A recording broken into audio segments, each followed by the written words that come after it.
नमस्कार दोस्तों, चलिए जानते हैं उत्तर प्रदेश की 50 फटाफट बड़ी खबरों को सिर्फ 10 मिनट में। लेकिन उससे पहले आप यह वीडियो कहां से देख रहे हैं हमें कमेंट में जरूर बताएं और वीडियो को लाइक करके चैनल को सब्सक्राइब जरूर कर ले। आज की हलचल ने साफ कर दिया कि यूपी तेजी से इंफ्रास्ट्रक्चर अपग्रेड की राह पर है। नोएडा मेट्रो ने सेक्टर 142 से बोटेनिकल गार्डन रूट के विस्तार के लिए तकनीकी जांच शुरू की। नई लाइन शुरू होने पर हजारों दफ्तर जाने वाले लोगों का सफर आसान होगा और सड़कों पर ट्रैफिक दबाव भी नोटिसेबल कम पड़ेगा। खेल और युवाओं को लेकर बड़ी तैयारी दिखी जब मेरठ की मेजर ध्यानचंद स्पोर्ट्स यूनिवर्सिटी में आधुनिक एथलीट रिकवरी सेंटर शुरू हुआ। यहां खिलाड़ियों को चोट के बाद तेजी से फिट करने की तकनीक मिलेगी। Sports science lab, physio support और हाईटेक उपकरण अंतरराष्ट्रीय स्तर की ट्रेनिंग में मदद करेंगे। पर्यटन को नई रफ्तार देने की दिशा में आगरा में ताजमहल क्षेत्र के लिए इलेक्ट्रिक हेरिटेज बसों की शुरुआत हुई। ये बसें पर्यावरण के अनुकूल हैं और साइलेंट मोड में चलती हैं। विदेशी और घरेलू सैलानियों को अब स्मारकों के बीच आरामदायक, प्रदूषण रहित और व्यवस्थित सफर का अनुभव मिलने वाला है। डिफेंस सेक्टर में बड़ा कदम झांसी से जुड़ा दिखा, जहां डिफेंस कॉरिडोर के तहत एक बहुराष्ट्रीय कंपनी के साथ MOU साइन हुआ। रक्षा उपकरणों के स्थानीय निर्माण से रोजगार बढ़ेगा और आयात पर निर्भरता घटेगी। सरकार का लक्ष्य यूपी को सैन्य उत्पादन का प्रमुख हब बनाने की दिशा में तेजी लाना है। बरेली के छात्रों के लिए बड़ी खुशखबरी जैसी स्थिति बनी जब 24 घंटे खुली रहने वाली हाईटेक डिजिटल लाइब्रेरी शुरू हुई। यहाँ ई-बुक्स, ऑनलाइन जर्नल और शांत स्टडी जोन उपलब्ध हैं। प्रतियोगी परीक्षाओं की तैयारी करने वाले युवाओं को अब रात में भी पढ़ाई के लिए सुरक्षित और आधुनिक जगह मिल सकेगी। चित्रकूट के घाट अब सिर्फ धार्मिक नहीं, तकनीकी आकर्षण का केंद्र भी बनेंगे। शाम की आरती को लेजर शो के साथ भव्य बनाने का काम शुरू हुआ। रंगीन रोशनी और संगीत के साथ आध्यात्मिक माहौल पर्यटकों को खींचेगा, जिससे स्थानीय व्यापार और पर्यटन आय में भी सीधा फायदा होने की उम्मीद है। सीतापुर के दरी उद्योग को वैश्विक बाजार से जोड़ने के लिए नया ऑनलाइन पोर्टल लॉन्च किया गया। स्थानीय बुनकर अब सीधे विदेशी खरीदारों से जुड़ सकेंगे। डिजिटल प्लेटफॉर्म ऑर्डर, पेमेंट और शिपमेंट ट्रैकिंग आसान बनाएगा, जिससे छोटे कारीगरों की आय बढ़ाने और बिचौलियों पर निर्भरता घटाने में मदद मिलेगी। फतेहपुर पुलिस ने साइबर अपराधों से निपटने के लिए नया रिस्पांस सेंटर शुरू किया। यहां ऑनलाइन फ्रॉड, हैकिंग और डिजिटल ठगी की शिकायतों पर तुरंत कार्रवाई होगी। प्रशिक्षित टीम तकनीकी जांच करेगी और पीड़ितों को कानूनी मदद भी देगी, जिससे जिले में डिजिटल सुरक्षा व्यवस्था पहले से मजबूत मानी जा रही है। उन्नाव में लेदर इंडस्ट्रियल क्लस्टर को सपोर्ट देने के लिए नए बिजली उपकेंद्र का शिलान्यास हुआ। उद्योगों को अब स्थिर बिजली आपूर्ति मिलने की उम्मीद है। इससे उत्पादन बढ़ेगा, स्थानीय युवाओं को रोजगार मिलेगा और निर्यात क्षमता में भी सुधार आएगा, जिससे क्षेत्र की अर्थव्यवस्था को मजबूत आधार मिलेगा। देवरिया के ग्रामीण इलाकों में 10 नए मिनी स्टेडियम बनाने के लिए जमीन चिन्हित की गई। बच्चों और युवाओं को गांव के पास ही खेल सुविधाएं मिलेंगी। सरकार का लक्ष्य प्रतिभाओं को शुरुआती स्तर पर मंच देना है, ताकि छोटे शहरों से भी राष्ट्रीय स्तर के खिलाड़ी आगे आ सकें। हरदोई के 50 प्राथमिक विद्यालयों में स्मार्ट क्लास सुविधा शुरू हुई। डिजिटल बोर्ड, प्रोजेक्टर और इंटरैक्टिव कंटेंट से पढ़ाई अब ज्यादा रोचक होगी। बच्चों की समझ बढ़ाने के लिए ऑडियो विजुअल माध्यम अपनाए गए हैं, जिससे सरकारी स्कूलों की शिक्षा गुणवत्ता में सुधार की उम्मीद जताई जा रही है। लखीमपुर खीरी में गन्ने की नई उन्नत प्रजाति के बीज वितरण की शुरुआत हुई। किसानों को ज्यादा पैदावार और रोग प्रतिरोधक किस्में दी जा रही हैं। कृषि विभाग का दावा है कि इससे उत्पादन लागत घटेगी और शुगर रिकवरी बेहतर होगी, जिसका सीधा फायदा किसानों की आय पर पड़ेगा। हमीरपुर के 20 गांवों को आधिकारिक रूप से जैविक खेती गांव घोषित किया गया। यहां रासायनिक खाद की जगह प्राकृतिक तरीकों को बढ़ावा दिया जाएगा। प्रशिक्षण, प्रमाणन और बाजार से जोड़ने की व्यवस्था की जा रही है, ताकि किसानों को ऑर्गेनिक उत्पाद का बेहतर दाम मिल सके। श्रावस्ती में बौद्ध तीर्थयात्रियों के लिए नई आवास सुविधा का लोकार्पण हुआ। आधुनिक धर्मशाला, साफ पेयजल और गाइड सुविधा से अंतर्राष्ट्रीय पर्यटकों को आराम मिलेगा। धार्मिक पर्यटन को बढ़ावा देने के साथ स्थानीय लोगों के लिए होटल, परिवहन और छोटे व्यापार के नए अवसर खुलने की उम्मीद है। अब जरा प्रशासनिक सख्ती की बात करें तो वाराणसी के दाल मंडी इलाके में अतिक्रमण के खिलाफ अभियान शुरू हुआ। दुकानदारों को नोटिस देकर 1 दिन की मोहलत दी गई। सड़कें चौड़ी करने और भीड़ कम करने के मकसद से यह कार्रवाई की जा रही है, ताकि यातायात व्यवस्था बेहतर बन सके। इलाहाबाद हाईकोर्ट ने सपा नेता इरफान सोलंकी की गैंगस्टर मामले वाली याचिका खारिज कर दी। अदालत के फैसले के बाद कानूनी प्रक्रिया आगे बढ़ेगी। यह मामला पहले से चर्चा में रहा है और आज की सुनवाई के बाद राजनीतिक और कानूनी हलकों में नई हलचल देखी जा रही है। मिर्जापुर के धर्मांतरण मामले में मुख्य आरोपी इमरान को पुलिस लखनऊ मुख्यालय ले गई। विशेष टीम अब उससे गहन पूछताछ करेगी। जांच एजेंसियां पूरे नेटवर्क और फंडिंग एंगल की पड़ताल कर रही हैं, जिससे आने वाले दिनों में इस केस से जुड़े और खुलासे सामने आ सकते हैं। नशीली दवाओं की तस्करी केस में फरार आरोपी शुभम जायसवाल का पासपोर्ट रद्द कर दिया गया। विदेश भागने की आशंका के चलते यह कदम उठाया गया। जांच एजेंसियां उसकी लोकेशन ट्रैक करने में जुटी हैं और अंतर्राष्ट्रीय स्तर पर भी अलर्ट जारी किए जाने की बात सामने आई है। BHU परिसर में छात्रों के 2 गुटों के बीच झड़प के बाद पुलिस ने ड्रोन से निगरानी शुरू की। कैंपस में सुरक्षा बढ़ा दी गई है। प्रशासन शांति बनाए रखने की अपील कर रहा है और छात्र नेताओं से बातचीत कर माहौल सामान्य करने की कोशिश की जा रही है। कानपुर के बड़े व्यापारिक प्रतिष्ठानों पर आयकर विभाग ने सर्वे किया। दस्तावेजों की जांच के लिए कई टीमों ने एक साथ कार्रवाई की। टैक्स अनियमितताओं की आशंका के आधार पर यह कदम उठाया गया, जिससे व्यापारिक जगत में हलचल और चर्चाओं का दौर तेज हो गया है। गाजियाबाद की हवा में आज कुछ राहत दर्ज की गई, जब एयर क्वालिटी इंडेक्स पहले से बेहतर रहा। मॉर्निंग वॉक करने वालों ने साफ आसमान और हल्की धूप का आनंद लिया। प्रदूषण में गिरावट के पीछे मौसम में बदलाव और हवा की रफ्तार को मुख्य वजह माना जा रहा है। प्रयागराज माघ मेले में स्वच्छ गंगा अभियान के तहत बड़ा जन जागरूकता कार्यक्रम चला। श्रद्धालुओं ने दीपदान में हिस्सा लिया और नदी स्वच्छ रखने का संकल्प लिया। प्रशासन ने घाटों पर सफाई और प्लास्टिक प्रतिबंध को लेकर सख्ती बढ़ाई है, जिससे धार्मिक आयोजन और पर्यावरण साथ साथ चल सकें। मुजफ्फरनगर की मोरना चीनी मिल में आधुनिकीकरण के लिए नई मशीनों की खेप पहुंची। मिल प्रबंधन का कहना है कि इससे पेराई क्षमता बढ़ेगी और किसानों का गन्ना समय पर पिस सकेगा। तकनीकी अपग्रेड से उत्पादन दक्षता और मिल की आर्थिक स्थिति में भी सुधार की उम्मीद है। शाहजहांपुर में कृषि मेले की शुरुआत के साथ किसानों को नई तकनीकों की जानकारी दी जा रही है। आधुनिक उपकरण, ड्रिप सिंचाई और उन्नत बीजों पर विशेष फोकस है। विशेषज्ञ खेत की लागत घटाकर पैदावार बढ़ाने के तरीके समझा रहे हैं, जिससे ग्रामीण इलाकों में नई जागरूकता दिख रही है।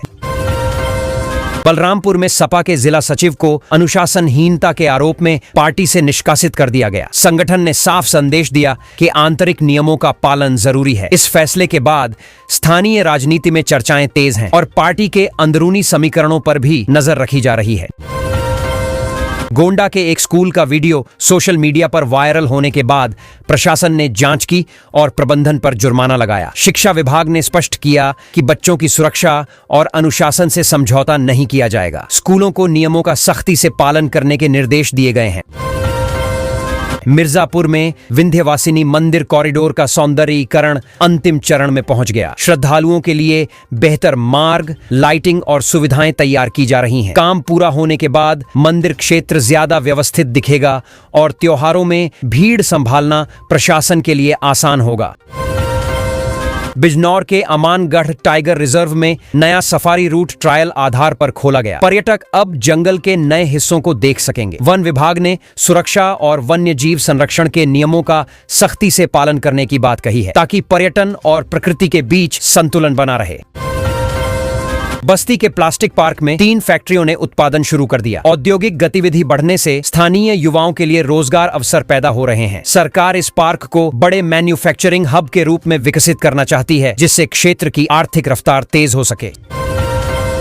सहारनपुर के लकड़ी नक्काशी कारीगरों को जापान से बड़ा एक्सपोर्ट ऑर्डर मिला। महीनों तक काम मिलने से कारीगरों में उत्साह है। हस्तशिल्प की अंतर्राष्ट्रीय मांग बढ़ने से स्थानीय उद्योग को नई पहचान मिल रही है और युवा पीढ़ी भी पारंपरिक कला से जुड़ने लगी है।